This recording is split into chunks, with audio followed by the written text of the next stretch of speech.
Que la paix, la miséricorde et les bénédictions de Dieu soient sur vous dans cette vidéo. Nous allons étudier la différence entre les études quantitatives et qualitatives, ou les études théoriques dans le cadre des études quantitatives et qualitatives. Ils diffèrent sur plusieurs de ces points. Objectif de l'étude. L'objectif d'une étude qualitative est de comprendre et d'interpréter certains points ou phénomènes qui existent au cours de l'étude. Quantité. L'objectif principal est de tester l'hypothèse et d'en déterminer les raisons, voire de formuler des prédictions. Une autre différence réside dans la taille de l'étude. Les études qualitatives sont généralement aussi restreintes que possible. Il a ensuite précisé que le nombre de participants devait être limité à un maximum de 20 ou 30. Dans les études qualitatives, cependant, ce nombre est toujours plus élevé. Elle est également prélevée de manière aléatoire. Il existe aussi un ensemble de variables associées aux études quantitatives appelées variables. En revanche, dans les études théoriques, la variable principale est essentiellement l'échantillon dans son ensemble. Quant au type d'information utilisée, bien sûr, dans les études théoriques, on peut utiliser des mots, des images ou certains autres éléments. Des objets tangibles. En revanche, dans les études quantitatives, on traite avec des chiffres concernant la manière de collecter les informations, généralement dans les études théoriques. Les informations sont recueillies à travers ce qu'on appelle des questions ouvertes, open-ended questions.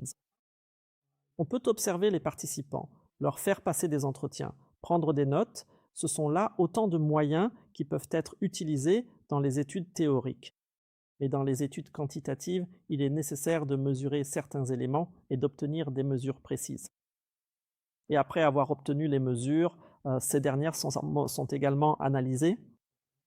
Il est nécessaire de réaliser des tests statistiques dans les études qualitatives, tandis que dans les études théoriques, l'objectif est de trouver certains sujets ou des thèmes, des titres qui concernent ce sujet. En ce qui concerne l'objectivité, les études quantitatives sont considérées comme plus objectives car elles reposent sur les chiffres. Mais les études théoriques sont considérées comme subjectives car elles tendent davantage vers les facteurs psychologiques. Bien sûr, il existe certains biais qui peuvent être plus présents dans les études théoriques, tandis que les facteurs de biais sont moins présents dans les études quantitatives, car il est possible d'utiliser certains moyens pour réduire ce biais dans les résultats. Bien sûr, les résultats peuvent être généralisés dans les études quantitatives si l'échantillon est pris de manière globale ou représentative de la population. Cependant, dans les études théoriques, l'œil ne peut être généralisé car un échantillon simplifié est généralement utilisé pour l'analyse. Informations provenant de généralement. Les études théoriques consistent à explorer ou à développer des théories existantes.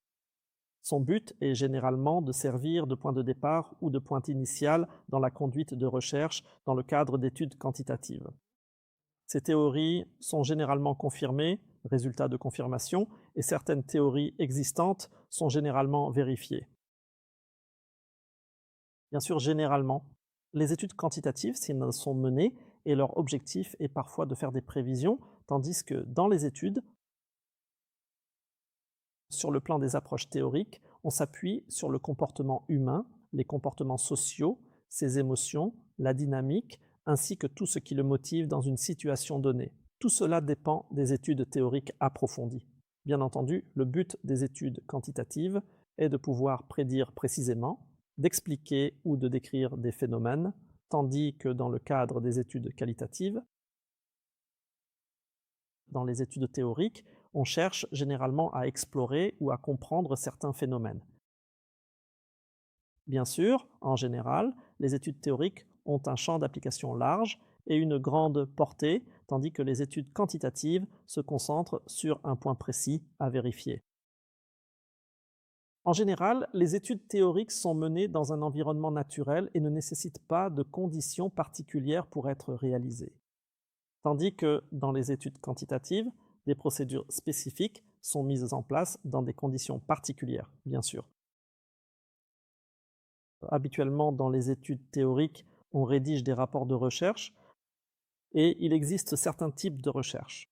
Comme vous aurez l'occasion de le constater un peu plus tard dans les vidéos particulièrement détaillées, telles que les études phénoménologiques ou les actions de terrain, comme l'étude approfondie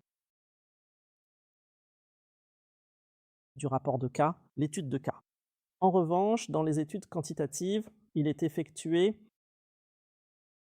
des études qui leur sont propres, comme les cohortes, les études transversales, cross-sectionnelles et les essais cliniques. Toutes ces études sont spécifiques aux études quantitatives. Et il est possible de combiner les deux types d'études dans ce qu'on appelle l'étude mixte ou les méthodes mixtes, mixed methods. Voici les principales différences entre les études qualitatives, qualitatives, et les études quantitatives, quantitatives. Merci à vous.